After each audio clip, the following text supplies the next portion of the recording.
Bienvenue chers amis au cœur de l'émission Homo Micro. Homo Micro, l'émission qui se prend en mots. Au cœur de la culture LGBT, QI+, Brahim Naik Balk, entouré de ses chroniqueurs, inonde de couleurs les ondes depuis 2004. L'aventure continue avec cette nouvelle émission qui commence maintenant. Où que vous soyez, bonjour ou bonsoir, merci d'être à l'écoute et de nous rejoindre avec le Cercle des Chroniqueurs. Je suis ravi de vous retrouver. Alors le Cercle, c'est bien sûr tout à l'heure en fin d'émission, Éric Garnier, qui a de plus en plus de mal à se déplacer, donc on le fait intervenir par téléphone. Merci de l'excuser. Et Denis Martin-Chabot, tout simplement parce qu'il est loin, donc on a une chronique... Canada dans l'émission, mais... Effectivement. Et Nicolas Rivière, qui est en chair et en os avec nous. Oui, bien sûr. Bonsoir Brahim et bonsoir chers auditorices. Ce soir, continue. Ah oui, pardon, j'ai oublié ta relance. Vas-y, je t'en prie. Nicolas Rivière, il faut savoir quand même, c'est un monsieur qui s'est marié, qui a divorcé à plusieurs reprises, absolument pas, qui s'est remarié. Voilà. Et dis-nous le thème de la chronique ce soir. C'est un peu le tourbillon de la vie, en fait. Alors je ne vous ferai pas l'affront de chanter cette chanson que j'adore. Eh bien le thème de la chronique de ce soir, c'est toujours le mariage pour tous. Alors on a vu quelles étaient les origines de cette revendication. On a vu aussi malheureusement à qui on avait dû faire face déjà pendant cette période. Et puis là je vais vous raconter comment on s'est organisé et puis comment avec de quasi from scratch, avec pas beaucoup d'argent, on a quand même réussi à remporter cette belle victoire. Comme quoi c'est possible aussi. Effectivement, 10 ans déjà et... À chaque fois, on en est maintenant à la quatrième. On est à la quatrième. Quatrième intervention de ta part. Et je déconnais quand je disais que divorcer, non, tu n'as jamais divorcé. Marié une fois, et ça suffit. Non plus marié, je suis juste paxé en fait. Ah oui. Bah, tu vois pas le pognon que ça coûte d'organiser un mariage, dis donc. Ah ouais, bah tu le fais quand ton mariage d'ailleurs? Parce que là, j'aimerais justement, je joue à l'euro million tous les mardis, tous les vendredis. Voilà, donc, très bien. Quand je gagnerai, je te ferai signe. Très bien. Des jeunes mariés en face de nous, deux réalisateurs, Nathan Hilero et aussi Anatole. Bonsoir les garçons. Salut Anatole. Bonsoir, et non, nous ne sommes pas mariés, toujours pas. Ah, pas mariés ensemble, tu veux dire? Pas pour l'instant. Non. Pourquoi tout de suite? Attends, c'est un peu brut là quand même, Brahim. Ça fait tellement peu de temps qu'on se connaît. Effectivement, c'est pas normal. Vous êtes jeune. Merci d'être là, cher réalisateur. C'est toujours un plaisir de vous avoir avec nous. On sait que le podcast, il est toujours mis en ligne le mercredi. Tout à fait, mercredi, et si jamais il y a des petits problèmes, c'est le jeudi matin. Voilà. Merci en tout cas de rester avec nous. Homo Micro, l'invité du jour. Et le cercle des chroniqueurs avec l'invité du jour, Valérie Beau. J'écris ton nom, quel est l'invité ce soir? Eh bien, c'est Yvan Gonzalez. Est-ce que je dis bien ton nom? Ivan Gonzalez. Merci. Et justement, on parlait d'amour, c'est pour un très beau film. Tu joues dans un très beau film qui s'appelle Le Cœur errant. Voilà. Donc, j'ai... Voilà. Alors, je vous invite au cinéma. Ce film sort donc ce mercredi au MK2 à Paris, au Beaubourg et en province. Mais on va quand même présenter l'attachée de presse qui est avec nous, parce que peut-être qu'elle va intervenir. Elle a dit non, mais elle voulait pas. Bon. Alexandra, un joli présent. Mais au micro, non. Bonjour, merci de nous avoir invités. Voilà, c'était Alexandra et peut-être qu'on sera amené aussi à lui poser des petites questions, mais effectivement, l'invité d'honneur, c'est bien donc le comédien. D'honneur, merci, oui. C'est gentil. Alors, je vous le promets, il y a une très bonne ambiance dans les studios. C'est un bonheur. Brahim est en forme. Alors, Cœur errant, donc on doit la réalisation et le scénario au réalisateur Leonardo Brzezicki. Donc, je vais vous indiquer, le film sort ce mercredi. Donc, merci pour ta venue. Et tout d'abord, par rapport à ce film, il a été présenté à de nombreux festivals à travers le monde et il a été primé. Donc, meilleur film au festival LGBT Outshine aux États-Unis, meilleur acteur Académie des Arts Argentines et Festival du film international de Chicago pour le personnage principal, meilleure actrice révélation féminine de l'Académie des Arts Argentines. C'est déjà une belle entrée en matière. On se dit déjà ce film a marqué les esprits. Le synopsis. Donc le héros s'appelle Santiago, c'est un père gay. Il a un tournant de sa vie. Il est sous le choc d'une rupture amère, confronté au départ imminent de sa fille, Layla, qui a bien grandi et avec qui il entretient une relation fusionnelle. Cette séparation brutale, envisagée puisqu'elle grandit et il faut bien qu'elle s'envole, est le détonateur qui va pousser ce chef cuisinier couronné de succès à déambuler entre anciens amants, chemsex et plans à droit pour essayer de combler son manque affectif. Voici le sujet annoncé. J'ai vu ce film et tout d'abord, les comédiens jouent tous merveilleusement juste. C'est un film qui nous fait aussi voyager. On part en Amérique latine. Il nous interroge sur l'amour, l'attachement, la naissance de cet attachement, sa perte, sa quête incessante d'amour. Il nous touche par sa force et son mystère. On se demande à chaque instant jusqu'où Santiago va chavirer ou remonter. On y croit, on doute, on espère, tout est possible.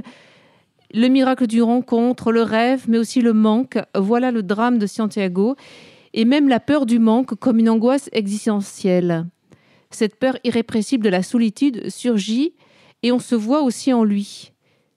Qui n'a pas un jour ressenti ce manque, ce gouffre ? Le réalisateur explique avoir voulu traiter du désir et de la difficulté d'aimer et de s'aimer, les masques que l'on porte tout au long de notre vie et par conséquent la déconnexion avec nos émotions, qui sommes-nous vraiment et la douleur que cela entraîne. Comment se connecter avec ces émotions quand on n'est même pas conscient de ce qu'on ressent ? Il y a ce chemin dans le film, la recherche de sentiments réels. Et je continuerai justement, c'est cette profondeur et cette réalité justement qui nous touche. Le réalisateur explique également que ces tentatives aboutissent plus ou moins. Le principal reste le désir de se rapprocher de quelqu'un de façon sincère. Et c'est comme être perdu seul au milieu d'une forêt et hurler de toutes ses forces en espérant que l'on vous entende. Il explique aussi un petit peu plus loin dans le dossier de presse: j'ai toujours été attiré par des films qui ne vous laissent pas indemnes et qui vous hantent après les avoir vus, qui vous accompagnent même et peuvent vous transformer, surtout dans des moments particuliers de la vie. C'est comme ça que s'exprime mon amour du cinéma, car pendant mon adolescence, j'ai ressenti de grands moments de solitude où je ne pouvais exprimer à personne ce que je ressentais. Je ne trouvais aucun modèle qui me ressemblait. Cet art a le pouvoir de toucher la fibre intime des gens, de nous confronter à nous-mêmes. Il permet aussi de mieux nous comprendre. Alors, en conclusion, je vous le confirme, ce film est réussi. Merci. C'est un immense bonheur, j'ai eu vraiment à le voir. Et effectivement, il fait écho, j'y repense. Et lorsque je le voyais, je me disais, mais oui... On a tous eu des moments de quête comme ça et de grands vides et où chaque fois il y a une flamme, on y croit et on ne sait plus et puis on retombe encore plus bas et puis on a encore plus d'énergie pour remonter et il y a des formes de vagues comme ça. Oui, tout à fait. Ça parle de ça, le film. Ça parle de la solitude, ça parle de l'âge aussi. Le personnage de Santiago est un cinquantenaire et il se retrouve face à sa propre solitude alors qu'à 50 ans, on sait qu'on a moins de lendemain qu'à 20 ans. Oui, c'est vrai. Là, je peux le confirmer. Oui, moi aussi. Oui. Donc, évidemment, ça crée une angoisse existentielle qui est très, très, très forte. Et en lui, d'autant plus qu'il a une fille et qu'il est extrêmement fusionnel avec elle et qu'il ne sait même pas comment lui exprimer vraiment son amour. Comment pouvoir... contrôler cette fougue de cette jeune fille qui veut vivre sa vie aussi libre que lui, mais qui ne peut pas lui avouer non plus qu'elle va partir, quoi. Donc il vit avec beaucoup de solitude et beaucoup d'angoisse ce changement. Et je trouve que l'acteur principal, Leonardo Sbaraglia, qui est un grand comédien argentin, vous l'avez vu certainement dans des films. Il y a un film qui s'appelle Plata Quemada, Argent brûlé, qui était sorti il y a une vingtaine d'années, où il jouait aussi un rôle d'un personnage d'un braqueur homosexuel qui avait une relation très violente lors d'un braquage dans les années 30 et est un acteur extraordinaire. Et là, je pense qu'il fait son meilleur rôle de tout le film. Ah oui, franchement, oui. Il est juste extraordinaire, il est d'une justesse affolante. il a su toucher juste chaque sentiment de ce personnage-là. Il est très changeant et en même temps très volubile et très grand et très petit et très mesquin et très, très généreux et très extrêmement triste. Il passe par tous les états et il nous emporte avec lui. C'est vraiment... Le film tient beaucoup de lui et aussi de la façon dont Leonardo Brescichi, le réalisateur, a su gérer la direction d'acteurs, je crois. Beaucoup d'Argentins C'est un film argentin. Beaucoup d'Argentins vont se retrouver dans ce film, en fait. Je pense que ça va au-delà de l'Argentine. Oui, ça va toucher tout le monde, en fait. Et je pense que ça va toucher tous les publics. C'est un film qui a une thématique LGBT, mais qui je pense, peut toucher tout le monde. Parce que ça parle vraiment d'une crise d'âge, d'une crise existentielle à un certain âge où on se pose des questions sur son corps, sur son désir, sur ce qu'on provoque chez l'autre, ce qu'on génère chez l'autre, ce qu'on a envie de recevoir de l'autre et qu'on n'a pas, de ce qu'on a perdu, du temps qui ne reviendra plus, d'essayer de grappiller les minutes qui passent de plus en plus vite. Lorsqu'on a des enfants, moi j'en ai 2, lorsqu'on a des enfants, ça va très vite. Hein. Ouais. Il y a un moment, on se dit, oula. Ça y est, ils sont grands, ils vont partir, je vais me retrouver seul, ça va être horrible. Et vraiment, c'est des sensations très, très, très fortes. Donc, je pense que tout le monde peut se retrouver dans ce film-là. Ouais. Et donc, c'est un film qui t'a vraiment... Oui, et c'est très beau parce que justement, dans cette relation, justement, le père et sa fille, à un moment, c'est la fille aussi qui fait attention à son père, elle le ménage. Oui. C'est presque elle qui le materne, presque. Enfin, elle ne sait pas où il est à un moment, donc elle s'inquiète, comme une mère s'inquiéterait pour son enfant. Et lorsqu'on sent qu'elle va partir, voilà, enfin, je ne vais pas voir tout le déroulé du film, mais il y a chacun une attention et à la fois il y a une telle force des sentiments parce que son père est très important et pour lui sa fille est très importante. Il y a aussi une difficulté devant cette puissance de chacun vouloir exister et d'être présent pour l'autre, mais à la fois ça crée des tensions aussi. Et c'est la vie. Il y a aussi la mère aussi il y a une relation entre les générations. Absolument. Il nous entraîne vraiment aussi dans sa folie quelque part parce qu'à un moment on se dit mais ils partent quelque part et alors on est là devant le film, alors on se dit on voyage avec eux et on se demande tout le temps ça va bien, à quel moment ça va, à quel moment ça va éclater ou pas. Il y a des moments, c'est comme des vagues, c'est-à-dire ça monte, ça descend et tout ça, et en même temps le film est extrêmement sensuel. Il est très proche des corps, très proche des regards. Il y a des scènes extrêmement sensuelles. Et on n'a pas peur de montrer des scènes sexuelles. C'est très. Oui. Bah, moi, le regard de Brahim, c'est clair.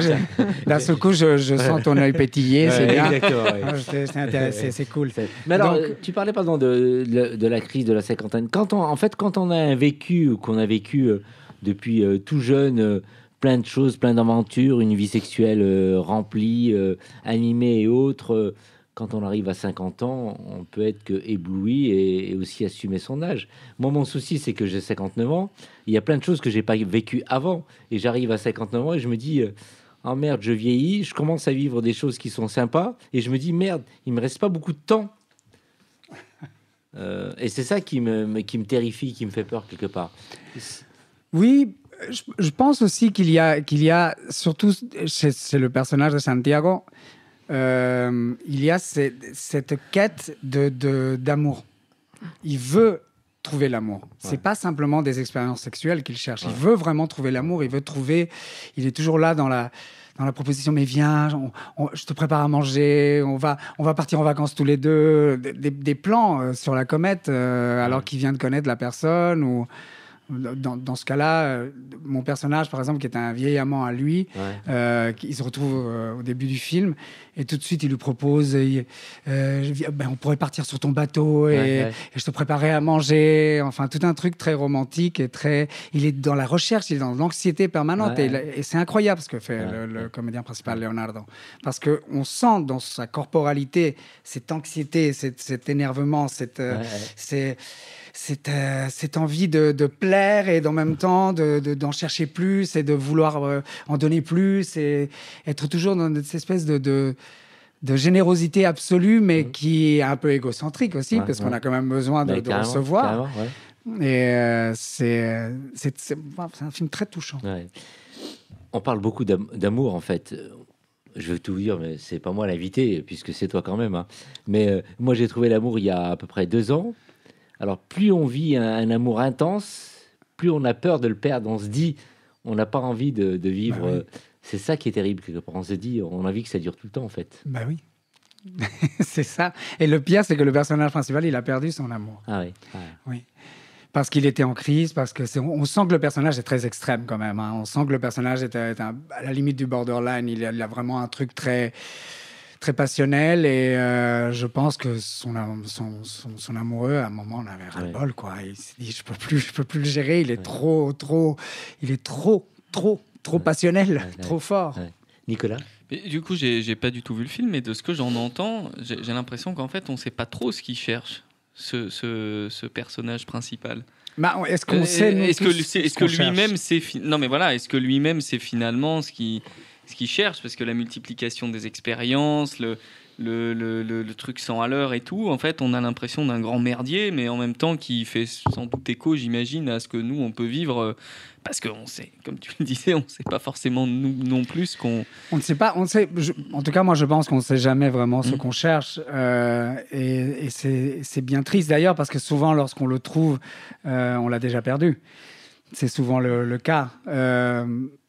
Je pense que le personnage, dans ce cas-là, il est vraiment dans une recherche qui cherche à le tranquilliser. Il veut être tranquille, il veut retrouver une tranquillité, un endroit paisible où vivre, un endroit où accoster.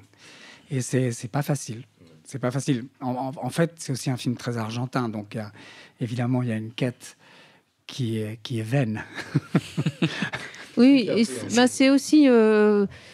c'est que ça le prend complètement, c'est comme une drogue, l'amour, et ça le prend, sa fille est là, et si jamais tout va bien, il est entouré, mais on sent que dès qu'il y a un éloignement où il va se retrouver tout seul, c'est comme une crise physique. D'ailleurs, des fois, on se demande à quel point, des fois, je me suis dit, mais il y a peut-être quelque chose qui m'a échappé, il y a l'amour, mais il y a peut-être... Chaque fois, on se dit, on va encore découvrir quelque chose, mais c'est bien la solitude qui le fait complètement avoir des sueurs froides, en être malade, en fait, physiquement, hein, il chavire. Le scénario est très, très bien écrit, dans le sens où chaque expérience le rapproche d'une certaine vérité. Il y a d'abord mon personnage, qui est un peu son... Excusez-moi. Qui est un peu son contraire, on va dire, parce que lui, il est dans une recherche très, très, très sombre, très, très directe, très, très généreuse. Et mon personnage, il est dans la lumière, il vit librement sa sexualité, sa vie, son argent, sa famille. Il fête l'anniversaire de ses neveux. C'est-à-dire, il est très libre de vivre sa vie.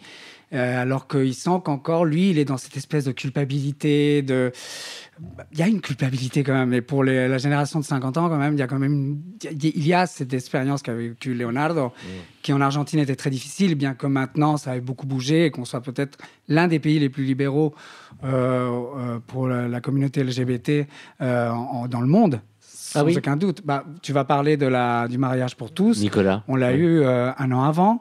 Et il n'y avait pas 1 million de personnes pour protester contre le droit au mariage pour tous. Il y avait des centaines de milliers de personnes faisant la fête devant le Congrès. Ah oui, effectivement. Donc, tu vois, c'est bien de le souligner. Ouais. Voilà, un pays qui est complètement catholique, tu vois, et pourtant, il y a une ça peut être rapproché de ce qui s'est passé en Espagne et au Portugal, par Totalement. exemple, où il n'y a pas eu du tout les déferlements de haine qu'on a pu voir dans nos rues. Il faut dire aussi qu'on est des pays qui... On est né...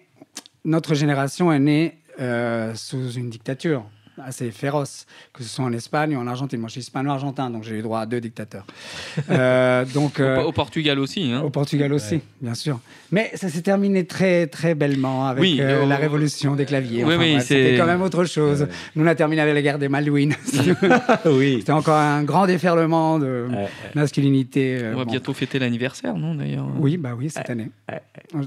Il y a 3 jours. Ah bah voilà.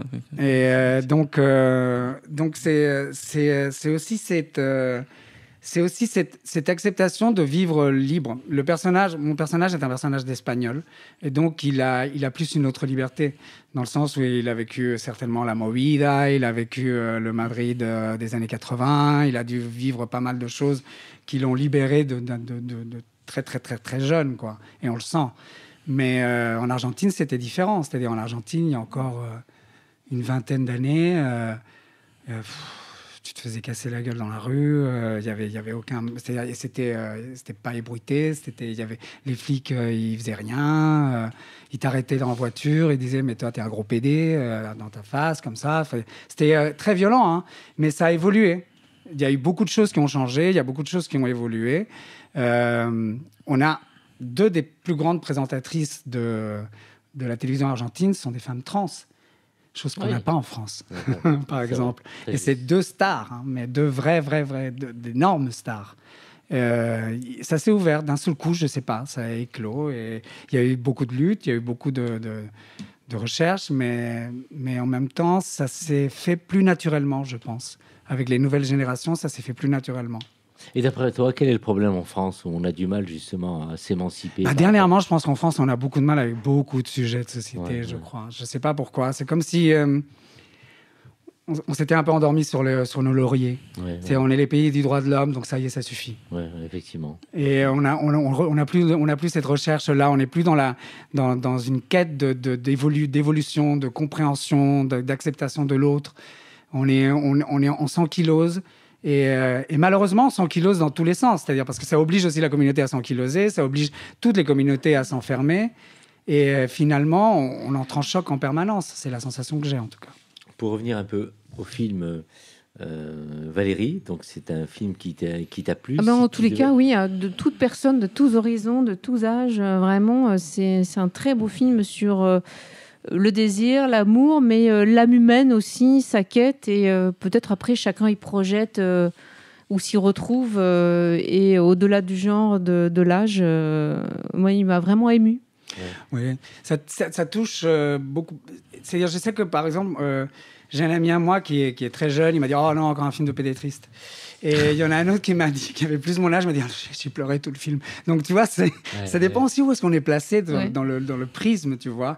Par exemple, mon ami qui était plus jeune m'a dit « Bah ouais, mais ton personnage, c'est ça, c'est plus lumineux, c'est comme ça, c'est joyeux, alors que le personnage principal est tellement sombre et tout ça, c'est bon, on en a vu plein. » Et j'ai dit « Mais non, mais c'est parce que ça parle de l'âge. Ça parle pas simplement d'une condition sexuelle, de faire partie d'une communauté ou pas. Ça fait partie de l'âge. C'est l'âge. C'est surtout, je pense que c'est le grand thème. C'est le passage du temps. C'est ce moment-là où on sent qu'on est plus désirable, où on sent qu'il reste, qu'on va prendre beaucoup moins de petits déjeuners et que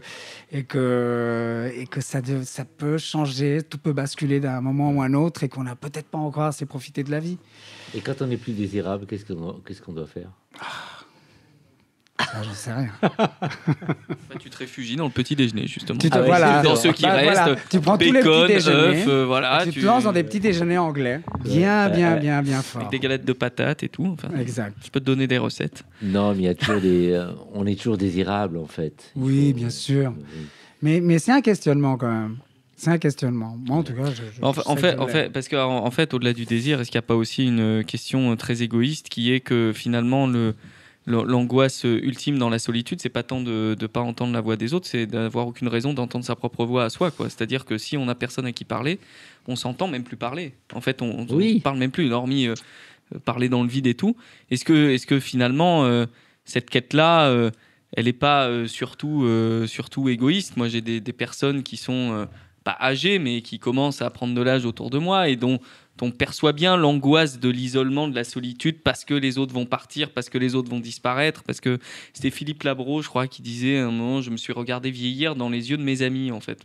C'est assez parlant, en fait. Ça dit bien aussi ce truc un peu inéluctable. Donc finalement, ce personnage, est-ce qu'il n'est pas aussi dans une quête unidirectionnelle, quoi? Je ne fait pas ça parce qu'on est quand même des animaux sociaux. C'est-à-dire, on a besoin d'être... on se construit par le regard des autres aussi.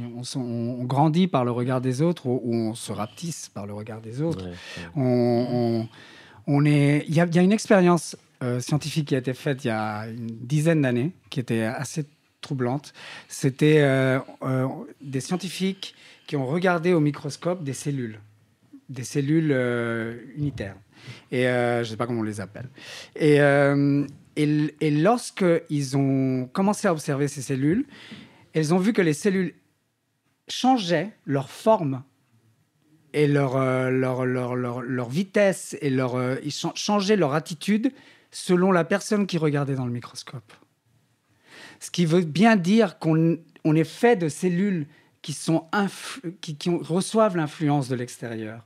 Et donc, à partir du moment où on est nettement influençable, on ne peut que vivre en communauté et on a besoin de l'autre pour pouvoir exister. Moi, j'admire les gens qui arrivent à vivre seuls et qui terminent comme George Orwell, couchés dans leur lit, à bannir le monde de leur chambre. Mais même moi, je ne suis pas sûr qu'il était très très heureux. Non, il n'était pas très heureux, non. J'ai vu un documentaire l'autre jour, c'était terrible. C'était très triste. Mais c'est joliment dit, on a besoin de l'autre pour exister. C'est vraiment ça la vie, Valérie. Oui. Ouais. Merci en tout cas pour ce film. Alors, rappelle-nous le titre, Valérie. Donc, Cœur errant. Oui. Et il sort ce mercredi, il sera au MK de Beaubourg, Ouais. et puis dans de nombreuses salles de province. Donc, Ouais. courez le voir, vraiment, c'est superbe et sur grand écran, c'est quelque chose. Alexandra, dis-nous un peu les salles de province, tout ça, s'il fallait un peu faire communiquer à propos du film. Il y a Toulouse, Bordeaux, Pau, Aix-en-Provence, La Rochelle. Ça fait une quinzaine de villes à peu près. Metz aussi. Metz Nancy. aussi, Nancy aussi. Bravo. Merci. Le dernier mot, s'il fallait faire une conclusion, c'est un film qui s'adresse à tout le monde, à tous. Absolument. Hétéro, tout. Absolument. Ouais. Et je crois que ça fait partie. Je pense que l'une des possibilités que l'on doit s'offrir, c'est justement d'ouvrir la thématique LGBT au monde et de ne pas s'enfermer. Parce que plus on s'ouvre, plus on se rend compte qu'en fait, il y a beaucoup de points communs qui nous unissent, beaucoup plus que ceux qui nous séparent. Le titre du film, encore une fois. Errante corazón, cœur errant. Il faut le redire parce que j'adore l'accent. Errante corazón. Et en français, comment on dit, Valérie? Cœur errant. Ouais. Merci. Merci. Et vous restez avec nous pour la suite de l'émission, j'espère. Oui. Merci à vous. Vous écoutez Homo Micro, une émission de et avec Brahim Naik Balk. Et voilà, donc là, on s'adresse aux jeunes, aux très très jeunes réalisateurs, pour nous présenter un son, cher Nathan. Tout à fait. Et puis d'ailleurs, j'en profite parce qu'au fait, l'artiste que je vais vous présenter, il s'agit nul autre que de Trombone Shorty. Alors, peut-être que certains d'entre vous connaissent. Si c'est le cas, tant mieux. Sinon, eh bien, il faut savoir qu'en fait, Trombone Shorty, c'est juste son nom de scène. Il est né, donc Troy Andrews, et il est né à la Nouvelle-Orléans. Forcément, qui dit Nouvelle-Orléans dit le jazz. Et bien sûr, il est forcément, on va dire, l'artiste jazz préféré de tout le monde. Et du coup, c'est le truc le plus intéressant au moins là-dedans, c'est qu'en fait, lui, eh bien, j'ai failli aller le voir. Pourquoi ? Parce qu'il passait, il me semble, à la Cigale, il est passé jeudi dernier. Donc, c'est pour ça que je voulais aller le voir, mais je n'ai pas pu malheureusement. Et en plus de ça, ce qui était incroyable, par contre, ce que j'ai pu aller voir, et là je vous parlerai de lui justement plus tard, c'est que j'ai vu par contre le batteur avec qui il jouait, ainsi que d'autres musiciens, dont un certain Isaiah Sharkey, dont je vous parlerai plus tard, parce qu'il y aura un deuxième morceau forcément. Il y avait donc, au New Morning, il y avait donc le batteur de Trombone Shorty qui s'appelle Larnell Lewis, Isaiah Sharkey, qui est donc un très bon guitariste, Mono Neon, très bon bassiste, accompagné tout ça de Ibrahim Malouf. Donc très très très grande scène, c'était organisé pour un événement Jam Card, le but était de promouvoir la scène, et en tout cas faire des sessions jam au New Morning, constamment, à peu près toutes les semaines. Bref, je m'égare un peu, retournons un peu à l'artiste, il faut savoir que du coup, lui, il est forcément très très connu, Trombone Shorty. Comme son nom l'indique, c'est un très très grand joueur de trombone et de trompette, mais il faut savoir aussi qu'il est capable de jouer notamment de la batterie, il est capable de jouer de l'organe et aussi du tuba. Ce qui est quand même pas mal pour un musicien, il faut l'avouer. Il faut savoir que du coup, le morceau que je vais vous présenter, il s'appelle Tripped Out Slim, et c'est un album qui est assez particulier. Pourquoi ? Parce qu'en fait, c'est le premier album qu'il a sorti après qu'il ait signé chez le grand label de musique Blue Note. Blue Note Records, qui est donc un très très grand label de musique qui date au moins des années 50, qui est une légende et même aussi une référence pour les musiciens dans le monde de la musique et aussi dans le monde du jazz. Et donc, on va écouter donc le morceau qui s'appelle Tripped Out Slim, il est sorti donc en 2017 sur son album Parking Lot Symphony. On écoute ça tout de suite.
Le cercle des chroniqueurs. Et oui, le cercle des chroniqueurs. Tout à l'heure, vous écouterez et vous aurez le plaisir de tendre l'oreille pour écouter Éric Garnier, mais aussi Denis Martin Chabot.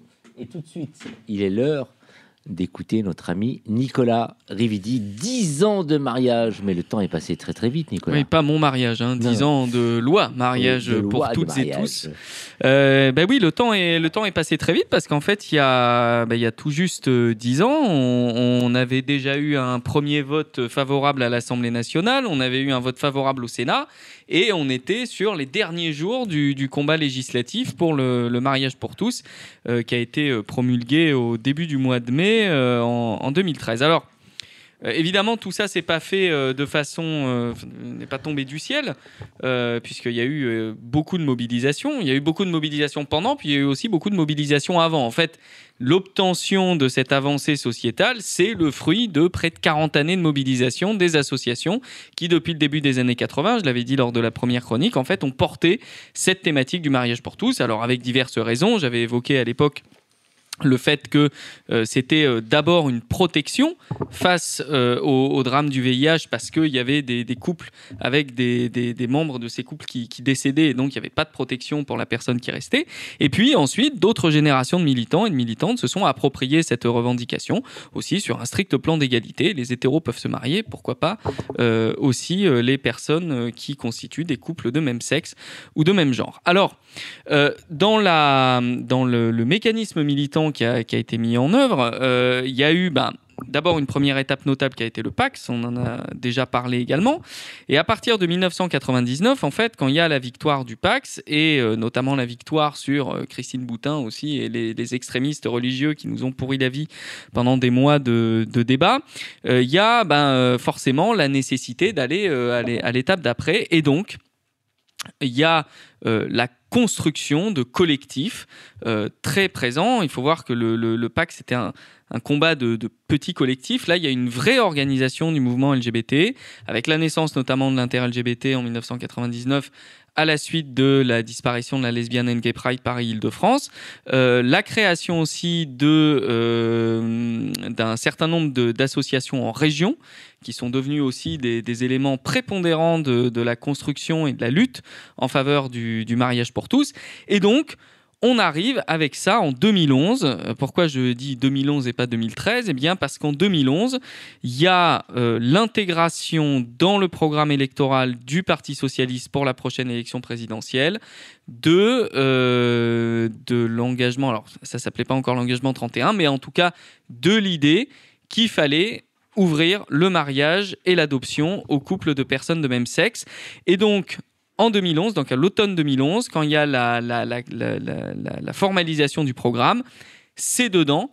Et donc, nous, ça nous projette dans une logique qui est d'abord d'urgence, parce qu'on est en septembre 2011, l'élection est en mai 2012, donc en fait, il y a quelques mois pour agir. Et donc, il faut absolument faire campagne pour ça. Alors, pas forcément campagne pour le candidat ou le candidat en l'occurrence qui porte ses idées, mais faire campagne pour cette idée-là. Et donc, toute la fin de l'année 2011, courant de l'année 2012, à l'Inter-LGBT, on va s'organiser beaucoup. On va organiser un meeting d'avant premier tour. On invite les candidats et candidates à venir s'exprimer sur ces sujets-là. Alors, je ne vous dirai même pas quelle candidate a refusé, par exemple, l'invitation qui lui avait été tendue. Non, je ne le dirai pas, ça lui ferait de la pub, donc on va éviter. Mais bon, voilà. Donc, on a évidemment essentiellement la gauche qui répond à notre invitation. La droite, par la voix d'un représentant du conseil régional aussi, vient pour raconter des conneries, mais bon, au moins cette personne est venue. Et donc, du coup, il y a ce premier temps militant à l'occasion duquel on va réussir à fédérer, on va surtout voir et s'apercevoir que c'est un enjeu d'élection, en fait. C'est aussi pendant cette période-là que c'est devenu un sujet de débat. Alors, de façon assez bénéfique, parce que ça a porté le sujet sur la place publique, de façon un peu négative, parce que ça a déjà commencé à galvaniser les Antilles avant même que l'élection soit remportée avec le résultat qu'on lui connaît, et même que la loi soit votée. Alors, bon, le 6 mai 2012, François Hollande est élu, donc ça nous projette, nous, dans une autre forme de lutte. Maintenant, il faut faire en sorte que l'engagement électoral soit transformé en loi comme il s'y était engagé. Notre premier espoir, c'est de se dire, bon ben voilà, on va passer ça à l'occasion de la session parlementaire exceptionnelle qui suit l'élection présidentielle. Donc en général, il y a une session parlementaire exceptionnelle l'été, puisque le Parlement ne siège pas l'été normalement en France. Et donc on se dit, ben voilà, ils vont en profiter pour passer ça là.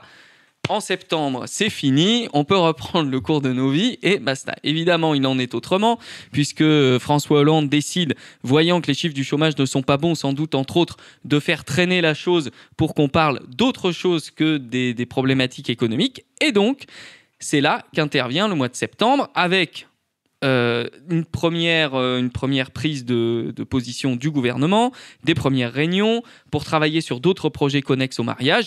Et puis, en cette fin d'automne, en novembre, la première manif pour tous arrive.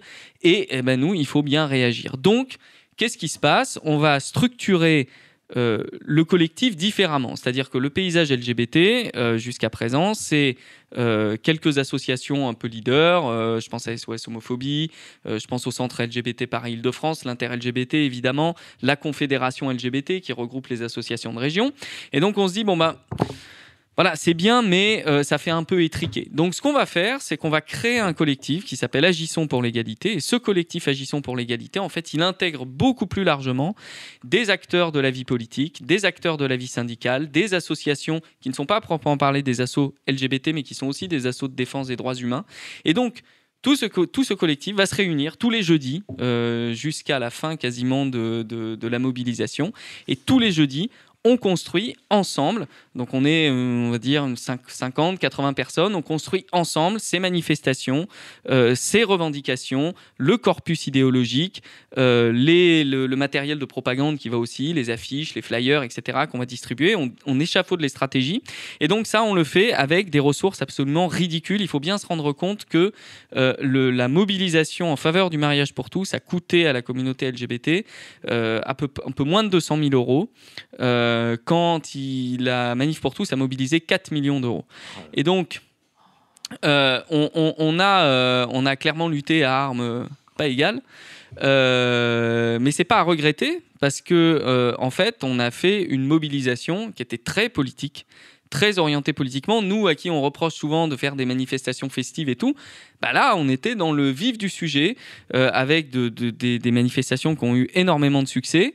J'avais calculé à l'époque, je crois que le rapporté aux participants ou à la participante, on était 20 fois plus rentable que la Manif pour tous pour faire venir les gens. Donc ça démontre aussi, bah oui, mais ça démontre aussi qu'en fait, au-delà des écrans géants, etc., ce qui a séduit chez nous, c'est qu'on portait une lutte qui parlait aux gens, alors que la Manif pour tous portait une lutte marketing, montait un peu de toutes pièces avec des ressorts de publicitaires, en fait, hein, donc dans tout ça. Et donc, cette époque montre comment est-ce qu'on peut se structurer, s'organiser avec une opinion publique qui nous est favorable, mais quand même une présence médiatique qui est largement trustée par les anti-mariages. Et donc ça démontre aussi cette capacité qu'avait le mouvement d'aller au-delà de ses propres limites. Tu parlais tout à l'heure de sortir aussi, de ne pas s'enfermer dans des sujets LGBT pour les LGBT, etc. Je crois que ce qui a été aussi le succès de cette mobilisation-là, et ce qu'elle a démontré, c'est qu'on était capable de fédérer tout un tas de personnes qui se reconnaissaient dans l'idée même d'avoir l'égalité pour toutes et tous. Et que même sans être directement concernés, ils se disaient peut-être que leurs gamins ou leurs amis pouvaient l'être, et puis aussi que même s'ils n'étaient pas du tout concernés, ils étaient concernés par cette idée que on doit vivre toutes et tous avec les mêmes droits.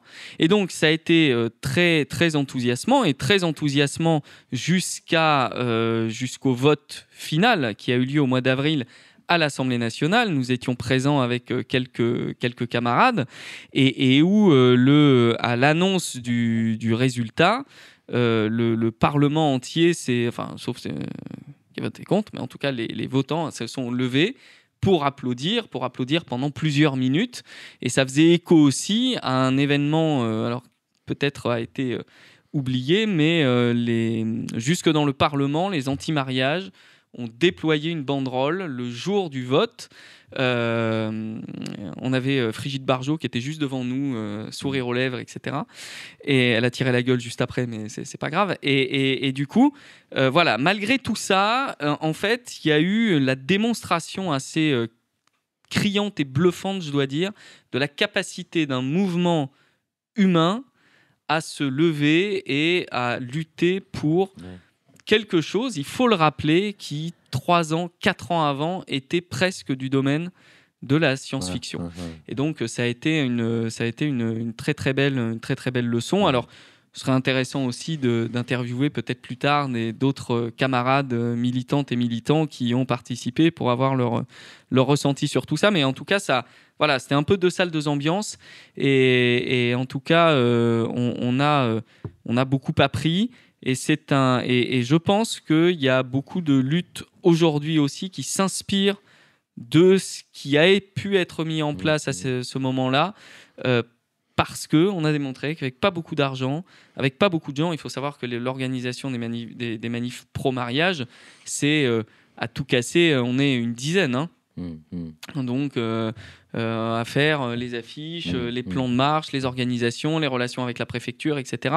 Donc c'est vraiment c'est pour mettre 150 000 personnes dans la rue, le ratio est pas énorme. Donc voilà, c'était une très belle période, et donc on approche, comme je le disais, dans quelques jours le vote final aura lieu, donc on approche inexorablement des dernières chroniques consacrées à ces 10 ans du mariage pour tous. Voilà. Et tu as vraiment, bravo à toi Nicolas aussi, parce que tu as fait partie de cette lutte. Cette lutte, elle est vraiment belle. Ivan Gonzalez, dis-nous un peu ce que tu en penses, ton retour un peu. Et moi, je me souviens très bien, je venais de revenir en France à ce moment-là, et j'étais surtout bluffé, j'étais bluffé déjà par l'esprit libertaire que ça avait lancé, justement, et qu'il y avait un sentiment de justice, finalement.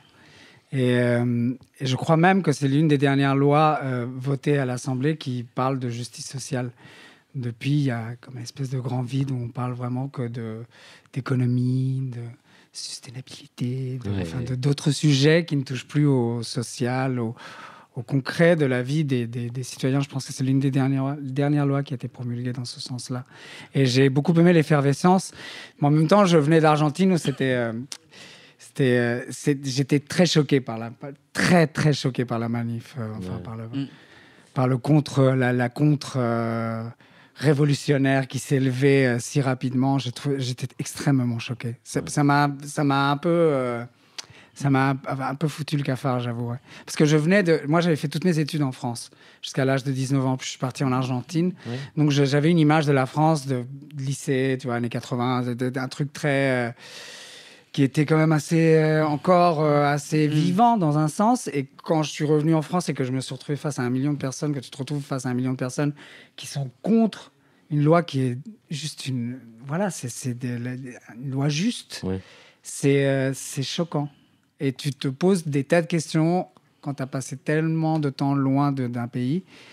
Qu'est-ce qui est arrivé ? Qu'est-ce qui s'est passé ? Et alors, qu'est-ce qui s'est passé, justement, Nicolas ? Pourquoi on a ce problème en France, finalement ? Est-ce que c'est des problèmes religieux ?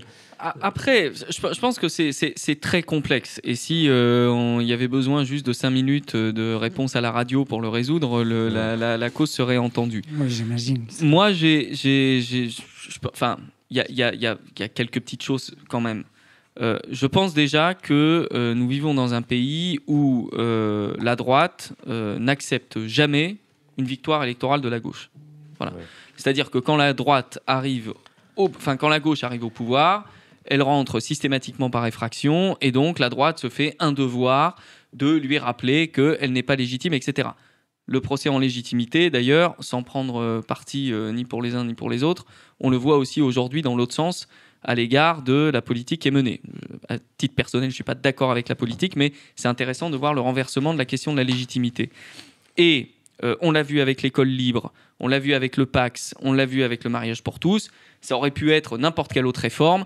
Probablement que la droite se serait mobilisée lourdement pour descendre dans la rue, etc. La deuxième chose, à mon avis, c'est parce que tu disais s'ils sont levés si vite, etc. Et j'en parlais dans la chronique précédente. En fait, ils étaient prêts. C'est-à-dire que ces histoires-là traînent depuis le milieu des années 90. C'est-à-dire que depuis le milieu des années 90, les catho-réacs se mobilisent autour de la question du genre. Avec le Pacs. Voilà. Alors, avec le Pacs, la mobilisation était très réac, catho, tradi. Avec la Manif pour tous, la mobilisation, c'est pas on veut pas de l'union, on veut pas de machin. Il y a même des gens de la Manif pour tous qui se mettaient à défendre le Pacs et qui disaient qu'il fallait l'enrichir, ce qui est quand même formidable. On a même entendu Christine Boutin dire que finalement le Pacs n'était pas si mal et bien suffisant. C'est absolument génial. Mais très, très rapidement, dans ce truc-là, à la Manif pour tous, qu'est-ce qu'ils font ? Ils focalisent sur le droit de l'enfant. C'est-à-dire qu'ils transposent... C'est-à-dire que l'Église qui viole à tour de bras des gamins se dit, tiens, qu'est-ce qu'on va prendre comme angle de défense pour lutter contre ? On va dire que les homos sont pires et donc maltraitent les gamins. Et donc, c'était un papa, un maman, on ne ment pas aux enfants, il faut protéger les enfants. Vous avez sans doute en souvenir cette espèce de disjoncté qui dit, écoutez, imaginez qu'il y a deux papas, il y en a un qui va travailler, l'autre va violer l'enfant pendant qu'il n'est pas là. Enfin, des espèces de fantasmes complètement hallucinants. Et donc, voilà, je pense que c'est... mais bon, c'est beaucoup plus complexe, on pourrait en reparler. Mais il y a eu tout un imaginaire, comme tu dis, homophobe qui a ressurgi de façon très, très violente. Et beaucoup plus vicieuse que sur le Pacs. Le Pacs, c'était très clair, très tranché, on ne voulait pas des homos. Là, on veut des homos, mais attention, vous êtes des violeurs, attention, enfin, des homos, des lesbiennes, etc. Oui, vous êtes des gens dangereux pour les gamins, vous êtes des gens dangereux pour vos gamins, enfin, voilà, donc... Puis je vois Brahim qui fait le sémaphore, donc ça veut dire qu'on va s'arrêter là. Effectivement. Et merci en tout cas. Nous allons tout de suite passer donc Planète Arc-en-Ciel avec notre ami Denis Martin Chabot à Montréal.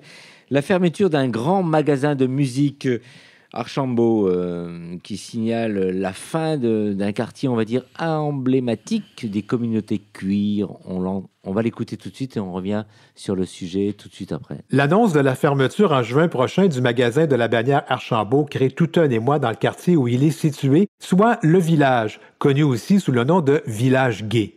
Le village peine à se relever des changements économiques de la dernière décennie et aussi de la pandémie. Archambault avait pignon sur rue depuis 120 ans. D'abord, un magasin de musique qui vendait des feuilles de musique et des instruments. Il a aussi été un point de vente de disques puis de CD. Et au cours des années, une section librairie s'y était ajoutée. Archambault est devenu une chaîne au Québec. Bref, ça ressemble pas mal à la FNAC. On a même appris, coïncidence pour le moins intéressante, dans le contexte, que son fondateur, Edmond Archambault, était lui-même gay, mais à une époque où ce n'était pas bien vu. Il s'est bien gardé de faire étalage de son orientation sexuelle. On dit même qu'il était très généreux envers son Église, pour se faire pardonner peut-être son homosexualité. Cela dit, les propriétaires actuels de la chaîne Archambault ont évoqué la dégradation sociale du quartier. D'abord avec l'arrivée des applications de rencontres qui ont rendu les bars caducs comme lieux de drague ou de rencontre, ou devrais-je dire des lieux de drague, mais pas de drag queen. Bon, c'est une autre question. C'est le lot d'affaires d'ailleurs de tous les quartiers de la diversité dans le monde. Alors, à Montréal, les devantures d'établissements commerciaux barricadés ne se comptent plus sur la rue Sainte-Catherine-Est, sur laquelle le village s'est érigé depuis 40 ans. Le village est également situé dans un arrondissement montréalais où on retrouve une densification de la pauvreté. Conséquemment, c'est dans ce secteur aussi qu'on retrouve les ressources pour les personnes en situation d'itinérance ou en situation de pauvreté. Ça se concentre là. Et aussi les ressources pour la dépendance aux drogues, parce que souvent c'est relié tout ça. Or, depuis la pandémie, on assiste à une recrudescence de personnes en situation critique de dépendance et d'itinérance. Devant le magasin Archambault, il y a le parc Émilie-Gamelin, devenu un lieu de prédilection pour le trafic et la consommation. Depuis la pandémie, le nombre de personnes en situation de dépendance s'est multiplié et avec ça, oui, les incivilités et même la criminalité. Des actes d'agression et de vol se multiplient et la police est à bout de ressources. L'itinérance est devenue la raison qu'invoque la direction du magasin qui, de façon à peine voilée, rejette la faute sur l'administration municipale. Et cette dernière rejette à son tour le blâme aux autres paliers de gouvernement. Pendant que les politiques se lancent la balle, des résidents découragés quittent le village qui, petit à petit, devient une peau de chagrin. Mais bon, je ne serai pas pessimiste, l'annonce de la fermeture d'Archambault semble mobiliser les instances gouvernementales. On promet de l'action. À suivre. Homo Micro, le cercle des chroniqueurs. Suivre. Bon, en France et à Paris, il y a aussi la disparition de plein de structures LGBT qui disparaissent dans le Marais et autres. Et ça, on peut aussi en parler, Nicolas, non? Oh, tu t'en fous? Non.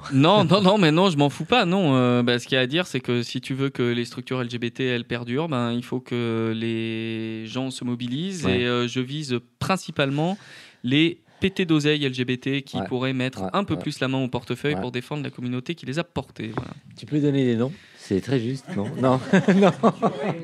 Je vais pas faire du name dropping, mais je pense. Est-ce qu'ils nous écoutent? Effectivement. Mais justement, ils nous écoutent parce qu'on a quelqu'un qui a beaucoup de moyens, qui est très riche, qui est à la retraite, il y a beaucoup d'argent, qui intervient, c'est Éric Garnier avec nous, qui va pouvoir nous aider certainement. Éric Garnier, bonsoir. Oui, je ne dirai rien sur le... Enfin, je peux donner juste un exemple. J'ai payé 8 000 € d'ISF pendant des années, et puis ce cher Macron, m'économise maintenant depuis 5 ans 8 000 € par an, ce qui fait que sans rien faire, 8 x 5, 40, j'ai 40 000 € en plus que je donnais autrefois sous le gouvernement Hollande et que je récupère.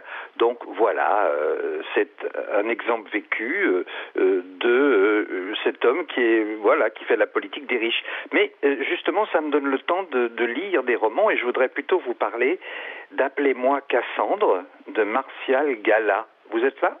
Et là, et on t'écoute passionnément, Éric. Oui, Appelez-moi Cassandre. Alors, c'est un roman cubain écrit par un écrivain cubain, Martial Gala. J'ai été alerté sur ce livre par la première page du Monde des livres. Ils lui ont consacré toute l'entrée, donc ça veut dire que ça m'a interpellé. En plus, le sujet peut nous toucher. Donc, il s'agit d'un jeune homme qui s'appelle Rolly, qui évolue dans une famille un peu, qui plairait pas à la manif pour tous. Un père et une mère assez folklore. Le père, en plus, a une maîtresse russe. Je rappelle que Cuba était dans les années 70 dans l'orbite russe. C'est ce père qui aime une femme russe, donc. Et puis, donc, c'est un peu la guerre entre ses parents et entre eux, etc. Il y a une autre guerre qui se pointe. C'est une guerre là qui a vraiment existé pour l'indépendance de l'Angola. Il y a eu une guerre et Cuba a prêté main forte pour que s'installe en Angola un régime communiste. Alors, ce Rolly est très attachant. Bon, il est fragile, il est petit, il est un peu efféminé, et vous imaginez qu'à l'école, ce n'est pas très facile pour lui. Pas plus que ça ne sera facile pour les mêmes raisons quand il sera envoyé donc combattre les réactionnaires en Afrique. Alors, pour fuir dès l'enfance cette ambiance à l'école et dans la famille un peu lourde, eh bien, il a découvert par hasard l'Iliade, donc les Grecs, voilà, Troie, Achille, Hector, Ithaque, tous ces noms qui nous ont toujours fait rêver. Et il va s'identifier, il va s'échapper de tout ça en s'identifiant à Cassandre.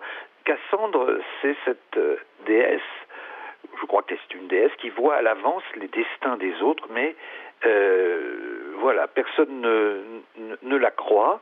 Elle parle un peu dans le vide et bien sûr, elle voit aussi son propre destin. Et son propre destin, eh bien, c'est en Angola qu'il va, vous le verrez, peut-être ou pas s'arrêter. En tout cas, bon, on fait comme s'il mourait, et c'est une figure, enfin, c'est une forme de roman qu'on appelle la prosopopée, c'est-à-dire, en fait, le héros qui raconte l'histoire est mort, et donc ça fait toujours un peu bizarre. Alors, lui connaît le destin de chacun des soldats de son régiment, et celui aussi de son capitaine. Et là, le capitaine, pas de chance pour Rolly. Le capitaine, bien, il trouve que Rolly ressemble vraiment beaucoup physiquement à sa propre femme. Et donc, vous devinez que Rolly, qui n'est pas assez solide pour se défendre et qui peut-être n'y trouve pas de déplaisir, va devenir un très proche du capitaine. Et de là vont se dérouler des problèmes. Alors, c'est un récit donc raconté par un mort. Ce récit est violent, il est riche donc en dimensions mythologiques. Il est d'une dureté, c'est une destinée qui semble inéluctable, au cœur de l'Afrique, elle-même en proie au chaos. Rôle donc qui est le cœur du roman nous bouleverse par sa vie, il croit que sa vie est écrite à l'avance, et il ne cache rien non plus de la cruauté sexuelle qu'il connaît. Il y a aussi une réflexion très intéressante sur le genre, voilà, et donc l'écriture est souvent onirique. Bon, c'est souvent le cas dans la littérature sud-américaine et caraïbe. Une écriture donc onirique qui cerne avec que Martial Gala donc nous présente avec une affection sans apitoiement, et c'est une figure donc ce rôle d'un nouveau genre, celle d'un homo qui annonce l'avenir de l'humanité sans qu'on le prenne au sérieux, et c'est peut-être une grave erreur.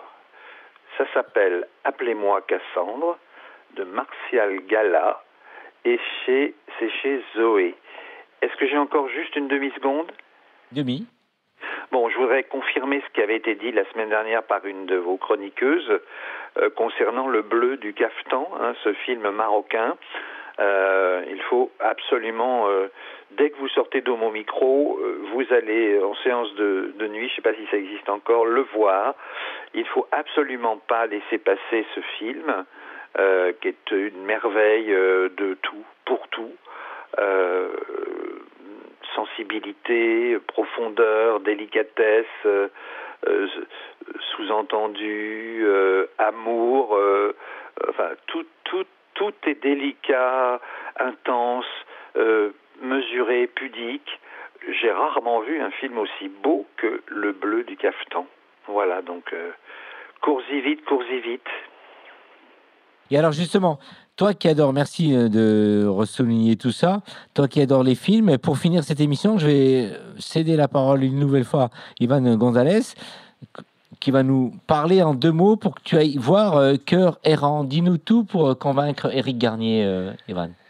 Alors, bonsoir Eric, il faut aller voir Cœur errant parce que c'est un film qui parle aussi d'amour et qui parle d'une quête personnelle, qui parle de la quête qu'on a tous à un certain moment de notre vie, de vouloir être aimé, de vouloir être accepté et de trouver notre place dans le monde. Ouais. Oui, j'avais bien l'intention d'y aller. Il sort quand ? Il sort mercredi au MK2 Beaubourg. Après-demain ? Bah écoute, oui. Et en province. Ok, d'accord. En tout cas, il y a ce film, Cœur errant, Le bleu du cafetan, 2 donc films à ne pas rater. Et puis, ce roman très déroutant, peut-être, mais très fort et très réaliste à la fois, qui s'appelle Appelez-moi Cassandre, de Martial Gala, chez Zoé. Voilà. Merci, c'est fini pour ce soir. Et à très très vite, Éric Garnier. Au revoir, Nicolas Rividi. Evan, au revoir. Au revoir, merci beaucoup. Et merci d'avoir répondu à l'invitation. Au revoir, Valérie. Au revoir, à très vite et bon film à toutes et tous. Alexandra, l'attachée de presse, au revoir. On a envie d'entendre ta voix encore une fois, une dernière fois. Au revoir et merci beaucoup. Merci aux réalisateurs Anatole et Nathan. C'est fini pour ce soir et à très vite en podcast. Et vivement qu'on vous retrouve dans Homo Micro. On vous embrasse. Portez-vous bien. Ciao, ciao. Hey! Oh non! Cette émission est maintenant terminée. Mais un conseil, retrouvez l'ensemble des podcasts d'Homo Micro, l'émission qui se prend au mot, sur toutes les bonnes plateformes de streaming.